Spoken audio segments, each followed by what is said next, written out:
let's take a look at the loop. So I've used Bitspower 16mm hardline compression fittings, all Bitspower black sparkle fittings as always. Let's take a look at the drainage system first. So we have a Bitspower mini D-plug and then a Bitspower mini valve coming out of the pump, the outlet, around to the bottom of the graphics cards. We have a 90-degree single rotary. So as usual, I'm not going to mention all of the hardline compression fittings because that's obvious enough. Then coming through the graphics card water blocks, we have a parallel configuration, 90-degree single, two 90-degree singles going up into the memory water block, 90-degree single coming out, 90-degree dual, 25mm extension. And then I've combined a few different fittings, a male to male, a female to female, and then a 90-degree dual rotary. Now, the reason I've done this is because normally the step between extension fittings for Bitspower is 5mm, but if you combine a male to male and a female to female, you get a step of 2.5mm, and that's what was needed to maintain the height between the CPU water block and this motherboard water block. So we are using the motherboard water block that comes with the Asus Maximus 9 formula,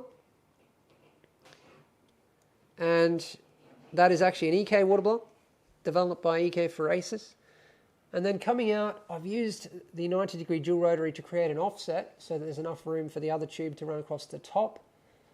Yes, it kind of breaks my rule of crossing tube, but these are the things that you have to do in such a compact situation. You have to make a few little sacrifices here and there. So 90-degree single, then we have a 90-degree single, 90-degree dual, and another 90-degree dual to get right up in behind, partially behind the radiator. I could have gone all the way behind the radiator, but I wanted that tube to be visible. It kind of creates a nice feature back up there.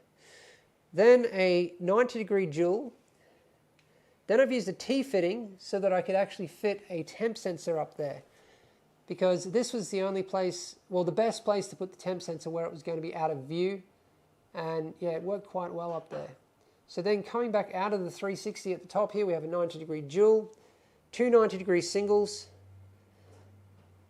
Now, with the fill port, we have so many inlet-outlet options on Singularity Computers components, but still in this build, due to how compact it is, particularly up in this top right-hand corner, I had to do something a little bit unusual with the fill port. I had to use a 90-degree single and a 90-degree dual, which I've had to leave there because you can see that it's on the same inlet as the loop. Now, what this means is that while the loop is running, you cannot open that fill port. You can't fill this loop while it's running, only when you've switched the system off, which, as long as you know, it's fine. But if you make the mistake of opening that up, coolant will go everywhere. So that's why it's good to connect it up to a separate port, but that just wasn't really possible because it is so cramped up here. And I couldn't run the loop to the other port here. You might be thinking, why didn't I just run it to the other port?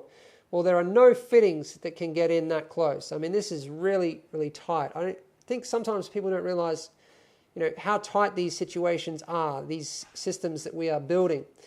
And that there's actually just no way, no matter how many fittings you use, to, do certain things. But yeah, Bitspower fittings certainly give you a lot of freedom to do incredible things, but there's only so far you can go sometimes. But it works fine as long as I've mentioned, you switch the system off.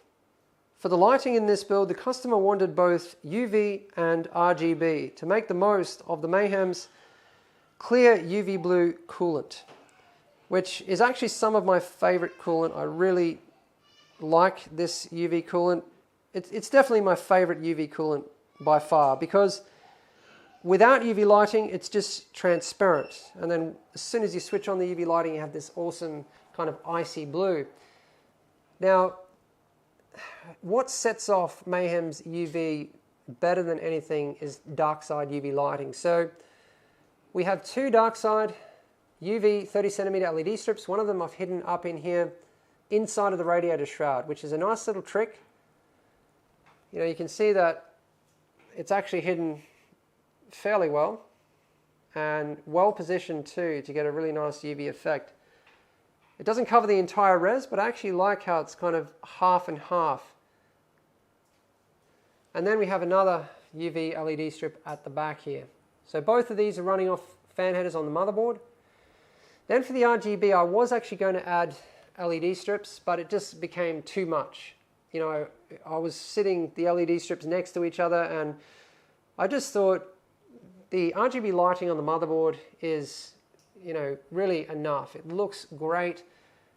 So you can make the best of both worlds here. You can have one not interfering with the other, which is kind of the important thing. So, you know, you could have, for example, the RGB lighting on the motherboard cycling through the different colors and the UV lighting running at the same time and actually getting the UV effect, you know, without them interfering with each other.